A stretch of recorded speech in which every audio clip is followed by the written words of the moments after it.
What's up, y'all? Welcome to the Us vs. Them channel. I'm your host, Vince, and we're going to break down the banger of the card probably this weekend. We got Jiří Procházka versus Khalil Rountree. Procházka sitting at a -205 favorite, and Rountree's at a +158 underdog. When I was breaking down fights for Jiří Procházka, I heard Michael Bisping say at one point about Procházka, he said he doesn't follow the rules of fighting. And there is not a more perfect statement that can encapsulate Jiří Procházka as a fighter. He's he's got a very unorthodox stance. He's always switching stances. He typically fights in that karate stance. So he's got the wide base and his hands are low. I mean, we've seen other fighters do that, but not as many of them. I mean, really nobody does it like Jiří in the sense of he's southpaw, he's orthodox. He's southpaw, he's orthodox. Sometimes he's kind of square even, So the way he's always changing up his style, and his stance, it makes him really tricky for sure. And obviously, when you carry your hands low, like Michael Venom Page and guys like that, the punches come from an angle that people just aren't used to.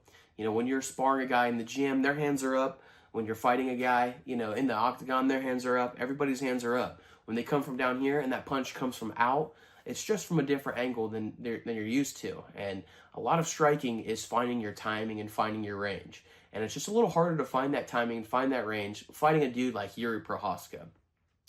What also makes him tricky is the fact that he's always looking for like flashy strikes, and a lot of times when you see guys throwing too many spinning attacks or, upward elbows or, flying knees and shit like that, you're just like, all right, well, they're just looking for a highlight reel knockout.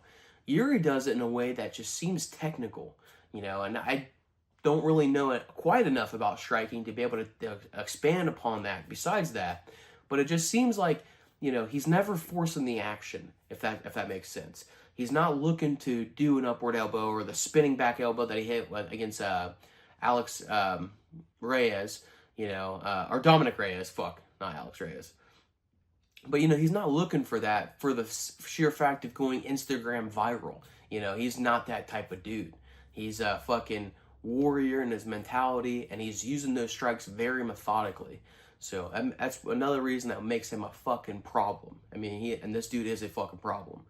Another thing that I really like about him, but I also like about Rountree too, is the aggression. They both fight really aggressively, but also pretty controlled. I mean, especially Jiří Procházka. He's, I think, more in control of his striking than Khalil Rountree. But, I heard Paul Felder describe Rountree's striking style as he treats it like a street fight and his opponent owes him money. And that is a good way to think about Rountree as a fighter. He is super aggressive. If you think about the Anthony Smith fight, for instance, every time he was tagging him, I mean, he was doing real damage. I mean, it's not just Anthony Smith, and pretty much anybody that he's fought, he's looking for real damage. Carl Robinson, I believe that's who it was. It was Carl Robinson. That's the fight where Felder made that description, and that was the perfect representation of who Rountree is. It really was. Rountree's listed at 6'1", and I would imagine he's pretty close to that height. I'm not in there with a fucking measuring tape or anything like that. But the way that his stance is makes him fight almost a little bit shorter. He's a compact fighter. He's looking to explode in, and I think he kind of hunches down a little bit so he can use that pop, in his leg, because his knees are a little bit bent. Use that pop to explode in. We saw that a lot in the Alex Pereira fight when they fought. He found success in rounds 1 and 2 when he was a fresher fighter from just exploding in, and also having that hunch stance too allows him to kind of step back a little bit if somebody throws a strike at him. If you're punching at this target and you go here and it moves, you don't quite get there, So I think that hunched over stance allows him to do that as well, because he's not the most defensively sound fighter, to be honest with you. Another thing to note about Rountree is he tends, like I said, he tends to explode in, but he's also looking for a lot of hooks. He does have a nice straight left that he utilizes. He's listed as a switch stance, but he's primarily a southpaw. So, of course, he's going to be kind of a little bit left-centric, if that makes sense. But because he's always looking to explode in and he's looking for those big looping punches, we have seen in the past that he can slow down as the fight goes on. If he's finding success like he was in the Anthony Smith fight, he can stay pretty fresh. And obviously when you're doing damage and not getting as much damage, you're going to be the fresher fighter for sure. And everybody gets tired in round 3. Everybody gets tired in round 5. But it's easier to find that extra level of energy when you know that your opponent is a little bit tired. So I think that's what Rountree was riding on this in the Smith fight, because he was doing damage as the fight went on. Smith was kind of fading away, and Rountree looked, fresh as a daisy out there almost. He looked like he wasn't really, tiring out in the fight. And I do think you find that extra energy when you know that, all right, he's knocking on the door of getting finished. I'm going to stick, I'm going to keep my pace. But when you go back to the Dustin Jacoby fight, Jacoby was making him swing at air, pretty regularly. And when you're throwing big looping punches and you're not connecting and you're punching fresh air, that's going to tire you out, You guys already know this, if you're watching my channel, but just punch fresh air as hard as you can for 30 seconds, not making contact with anything. Even if you're in really good shape, it's going to start to, affect your cardio, and I think that's something that we're going to definitely see Yuri kind of lean on in this fight. We saw Pierre start to lean on that in rounds 3 or 4. That's where he started kind of bridging the gap, as the fight went on, and he eventually found the finish in round 4.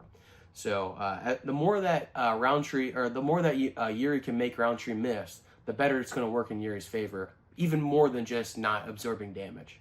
When it comes to their grappling, I really don't think we have to break down their grappling too much in this fight. I really don't see a whole lot of grappling at all. Rountree hasn't shot a shot in any of the film that I've watched, and I've watched like the last 7 fights from him. Yuri, obviously we saw him in the grappling exchanges against Glover, but that's just traditional Glover style. Yuri doesn't always make the best decisions when it comes to defending takedowns or just grappling in general, but that's just kind of goes with his unorthodox style of fighting. He carries that over when he's on the ground too. He does just a little bit funky shit, a little bit unorthodox shit, and sometimes it works. When it works, he looks like a fucking genius. When it doesn't, it's like, bro, stuff the head. What are you doing? Do basic shit. So, but the one thing I did see in the Glover fight is we saw Yuri in the worst positions possible on several different occasions. One of the last guys in the world that you want to have on your back is Glover Teixeira. One of the last guys in the world that you want to have that has you in full mount is Glover Teixeira. And we've seen that a couple different times in their fight, and Yuri fought through the positions. And, it really goes to show like the toughness, the grittiness, and the heart that Yuri has. He has just something about him that makes him a little bit different than most of the guys on the roster. When you're talking about UFC fighters, you're talking about the top 1%, whatever that is. You know what I'm saying? But even Yuri kind of separates himself from the pack, not just in the division, but on the entire roster, because he is gritty and he is tough. We saw that in the Rakic fight as well. Rakic was touching him for sure. He was destroying his lead leg because that karate stance kind of lets that leg be open to be hit right there. So he was destroying it, and Yuri seemed unfazed by it. He was getting touched at certain points in the fight. Definitely in the first round in particular. He was getting touched, and he walked right through all those punches like the fucking Undertaker. It was insane to watch. At one point, Rakic punched him, and you could see his legs buckle for a split second, and then he just went right back to reality. And he didn't go backwards, didn't even take one foot back. He pretended like it didn't even happen. And it was like, he talks about Alex Pereira having some voodoo magic that helps him and shit. And in the second fight, he's like, Alex, I just challenge you not to use your voodoo magic when you fight me. And, it's funny that he says that, because you're watching him fight Rakic, and it's like, dude, what kind of voodoo spell are you under? Where you seem like you are an actual fucking zombie that cannot be damaged, cannot be hurt. So I think that's really going to help him in this fight. He really wants to minimize those kind of interactions, that type of contact from Rountree, because Rountree probably punches a little bit harder than Rakic. If you take a clean shot from Rountree, the humanness element starts to kick in for sure, because there's only so much damage a person can take. I'm sure the YouTube media and YouTube MMA is kind of relatively split on this one. I would imagine most of them are favoring Yuri, and I'm jumping on the bandwagon too. I do believe Yuri has what it takes to get this fight done, and I think the biggest difference is how much he's worked on his head movement.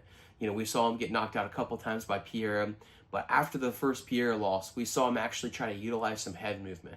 We didn't see that at all in the Glover fight. We didn't see that at all in the Reyes fight. All kinds of other fights before that. But once he got knocked out one time by Pierre, he started utilizing some head movement. And he really showcased that in the Jamal Hill fight. He kept Jamal Hill swinging at air the entire time, and he was just on the tip of his punches, and they exploded in for his own attack. I think that's where that's gonna be his bread and butter. That's where he's gonna live in this fight. That's going to be the difference maker here. And I think, the more he makes Rountree swing at the air, the more it's really going to help Jiří. So for my official prediction, I'm going to go with Rountree by knockout. No, not Rountree. I'm going to go with Jiří Procházka by knockout. Official prediction, Jiří by knockout. That prop is sitting at plus 100, and I see like mid value from that, to be honest with you. I don't hate the line, but I don't love the line either, for sure. So, I definitely see that there's a world where, it can go the distance, because Rountree has proven to be a relatively durable fighter. I mean, he took a lot of damage in the Pierre fight and didn't get finished till round 4. Obviously, if that was a 3-round fight, we was going to the scorecards on that one. And he might have been able to squeak a win, too. There's a different pacing in 3-round fights. Jiří knows that.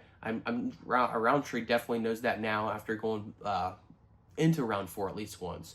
There's just a different pacing. So I do fully expect these guys to be offensive and aggressive early in this fight. And, I do think that there's going to be a finish. So, we'll have to see what we do as far as like adding this to the parlay. I do think there's maybe some other fights in this card that maybe have more value. And especially ones where, this fight, anything can happen. Let's just be honest. Anything can happen. So, that plus 100 prop is not my favorite.